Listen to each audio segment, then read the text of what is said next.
सबसे पहले मैं आप सबका धन्यवाद कहना चाहता हूं कि आप लोग आज इस प्रेस कॉन्फ्रेंस में आए।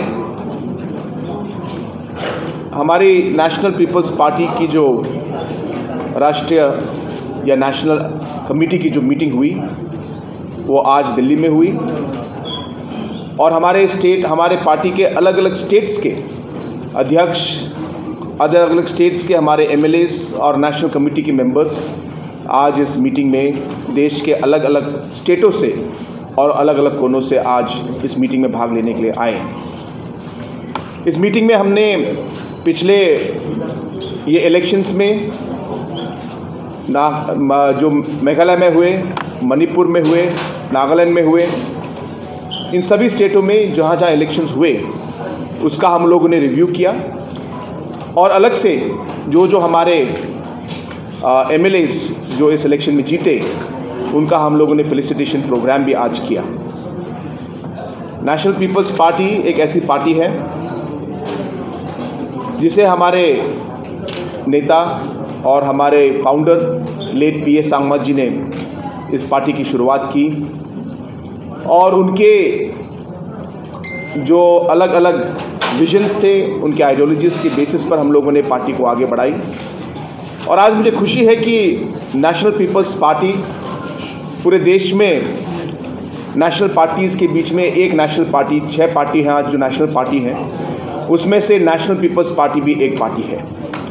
और नेशनल पीपल्स पार्टी इन 6 पार्टियों के बीच में सिर्फ एक ही ऐसी पार्टी है जो नॉर्थ ईस्ट से है और हमारी नेशनल पीपल्स पार्टी भी ऐसी पार्टी है जो नेशनल पार्टी स्टेटस में नॉर्थ ईस्ट स्टेट्स के वजह से आज हम लोग नेशनल पार्टी लेवल तक पहुँचे हैं। तो आज हमें बहुत खुशी है और हमारा जो ये पूरा अचीवमेंट है हम ये पीए सांगमा जी को डेडिकेट करते हैं क्योंकि आज उनके विजन के बेसिस पर आज हमारी पार्टी इस लेवल तक पहुंची है।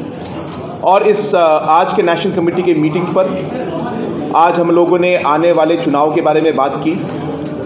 आगे आने वाले हमारे अलग अलग स्टेटों में चुनाव होंगे। हमारी कोशिश यही रहेगी कि हम लोग हमारी पार्टी को और भी आगे बढ़ाएं और अलग अलग स्टेटों में हम लोग चुनाव लड़ें ताकि हमारी पार्टी का जो प्रेजेंस बाकी स्टेटों में भी हो। स्टेट इलेक्शंस के अलावा हम लोगों ने आज लोकसभा के इलेक्शन के बारे में भी डिस्कस किया और हम चाहते हैं कि आगे आने वाले लोकसभा इलेक्शन में भी हमारी पार्टी का प्रेजेंस जो है वो बढ़े और हम लोग अलग स्टेटों में भी, अलग जगहों में, अलग कॉन्स्टिट्यूंसीज में हम लोग हमारे कैंडिडेट डालें। तो इन बातों में आज हमारी जो है बातचीत हुई, डिस्कशन हुई।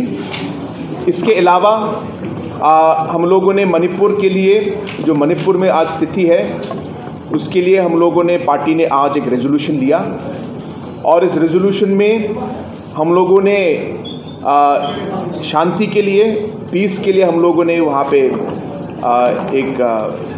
हमारे रेजोल्यूशन में हम लोगों ने इसको टेकअप किया है। We have requested that peace should prevail and we have also resolved that we will reach out as much as possible to different communities and different areas so that we are able to bring back peace in Manipur. And we've also resolved that as a political party we will do whatever possible from our side to help in ensuring that peace comes back and also help in the overall humanitarian works that are going on in terms of all the difficulties that people are facing. Our party leaders and our workers are working tirelessly to ensure that we are able to help and support the people of Manipur in these difficult times. तो ये resolution हम लोगों ने लिए आज। इसके अलावा अगर आपके पास कुछ सवाल है। भारत और दक्षिण भारत में एक्सपेंशन का क्या प्लान है आपकी पार्टी का? क्योंकि पूर्वोत्तर में तो बहुत अच्छी तरह से आपका पूरा प्लान अच्छी तरह से चल रही है, लेकिन काम कर रही है, लेकिन उत्तर भारत में जो उत्तर के राज्य हैं और जो दक्षिण भारत के राज्य हैं उस पर क्या प्लान है? हम लोगों ने अभी अलग अलग स्टेटों में अभी हमारे यूनिट शुरू किए हैं और स्टेट के काफ़ी जगहों से, जो हमारे देश के काफ़ी जगहों से काफ़ी लोगों ने हमें कांटेक्ट किया है और हमें अच्छा रिस्पांस हर जगह से मिल रहा है और इसके बेसिस पर हम लोगों ने हमारे पार्टी के जो अलग अलग लेवल्स के हैं ऑर्गेनाइजेशनल यूनिट, स्पेशली हमारे जो जनरल सेक्रेटरी ऑर्गेनाइजेशन है, उन लोगों उनकी तरफ से हमारा काफ़ी मूवमेंट रहा है और आगे आने वाले समय में हमारी पूरी कोशिश रहेगी कि हम लोग पार्टी को देश के अलग अलग भागों तक पहुँचाएं। 2024 जो कंटिन्यू करेंगे। देखिए मैं ये चीज़ आपसे मैंने पहले भी मैं कह चुका हूँ कि जब इलेक्शन आता है तो हमारा जो आइडियोलॉजी और हमारा प्रिंसिपल जो है वो ये है कि हम लोग चुनाव हम अपने कंडीशन में हम लोग लड़ेंगे, हम अकेले लड़ते हैं इलेक्शन। कोई भी चुनाव आप देखिए, आप मेघालय के इलेक्शन देखिए, नागालैंड में देखिए, उससे पहले मणिपुर में देखिए, हर चुनाव में हम लोग अपने आइडियोलॉजी के बेसिस पर हम लोग पब्लिक के पास जाके हमारी जो सोच है वो पब्लिक को बताते हैं और उसके बेसिस पे हम लोग चुनाव लड़ते हैं। पॉलिटिकल सिचुएशन इलेक्शन के बाद अलग है, वो दूसरी बात है, लेकिन हर इलेक्शन में तो अभी भी आगे आने वाले चुनाव में भी हमारी एनपीपी पार्टी एक इंडिपेंडेंट पार्टी होके हम लोग अपने टर्म्स पे हम लोग इलेक्शन लड़ेंगे। समाज में जिस तरह मणिपुर के अंदर हो रहा है, सर हिंसा हो रही है, जिस तरह दो कम्युनिटी के बीच में, मैतई और कुकी कम्युनिटी के बीच में लगातार मणिपुर चल रहा है, उस पर क्या कहेंगे और कैसे अब थोड़ा थोड़ा जो नॉर्मलाइज हो रहा है, जो खाई आ गई दो समाज के बीच, उसे कैसे बांटेंगे आपकी पार्टी? देखिए, जो भी सिचुएशन अभी हुआ है ये बहुत अनफॉर्चुनेट सिचुएशन है और ये एक ऐसा सिचुएशन है जैसे हम चाहेंगे कि इसे हम लोग जितनी जल्दी हो सके इसको रिजॉल्व करें। तो हम लोगों ने काफ़ी लेवल्स पर, अलग अलग लेवल्स पर हम लोगों ने सबसे बातचीत की है और हमने सबसे रिक्वेस्ट किया है कि हमें शांति लानी चाहिए वापस। और अलग अलग इश्यूज़ कम्युनिटीज़ के हैं, अब डिटेल में मैं कहना नहीं चाहता वो क्या क्या इश्यूज़ है, लेकिन अगर उस पर सही कदम उठाया जाए, उसमें बातचीत अगर हो और अगर अलग कॉन्फिडेंस बिल्डिंग मेजर्स अगर हम लोग ले, तो मुझे उम्मीद है कि हम लोग वो इश्यूज़ को ओवरकम कर सकते हैं। लेकिन इसमें भारत सरकार की तरफ से भी, स्टेट लेवल से भी काफ़ी काम करना पड़ेगा, तो हमारी बातचीत उसमें भी जारी है। जो आपने बोल रहे हैं मणिपुर के स्थिति के लिए, वहाँ पे देखने जा रहा है इमिग्रेशन का इशू, तो आपको लगता है कि इमिग्रेशन पूरा नॉर्थ ईस्ट के लिए ट्रेड है, तो एक्सटर्नल इमिग्रेशन है?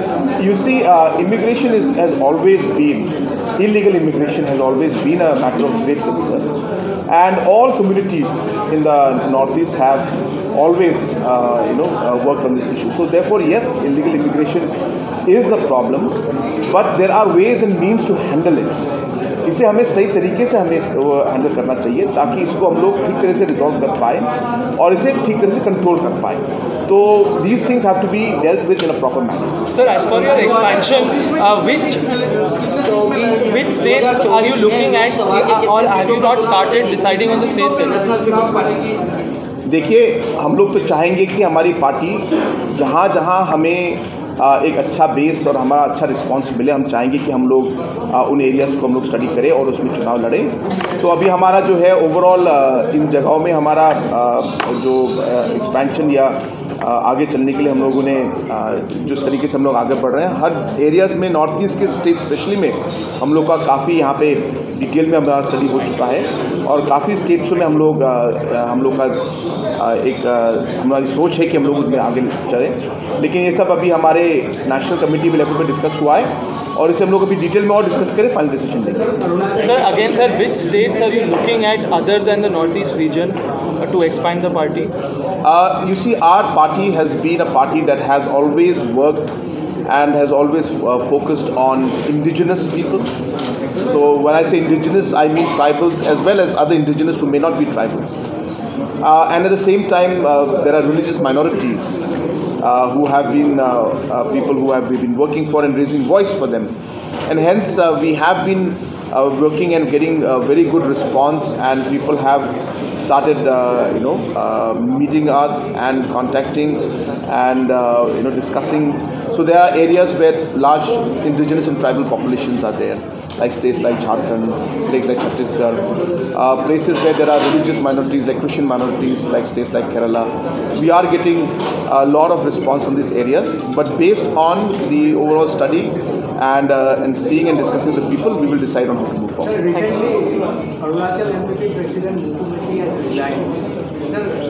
The assembly polls are due next year, simultaneously. So how do you see, like, will your party move for a free poll alliance with BJP in Arunachal? No, I have mentioned earlier also that as a matter of principle, the party believes that the Free Poll Alliance is almost like diluting your ideologies, and hence we don't believe in Free Poll Alliance. We believe in fighting the elections on our own ideologies and terms. But obviously, we have seen that many elections are seeing fractured mandates, and hence post-poll alliances are different story.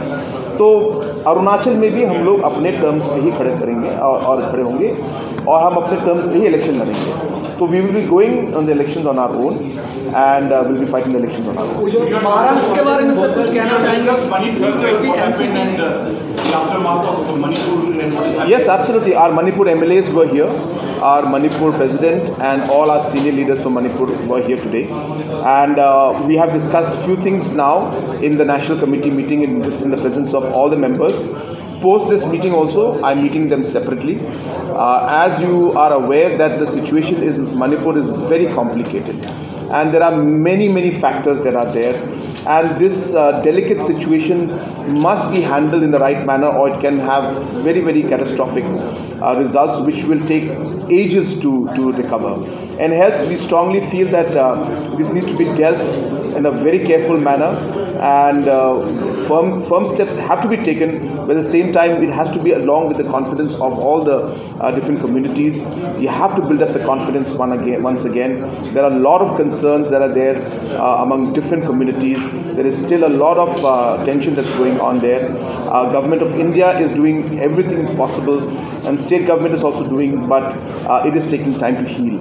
And hence the matters was discussed, and in the meeting, after this meeting, we'll be discussing further and chalking out exactly more finer details of how we will as a party move forward. Has the party taken a position on the demand for discussions कब से शुरू होंगे या second phase के समझौते होंगे कब से?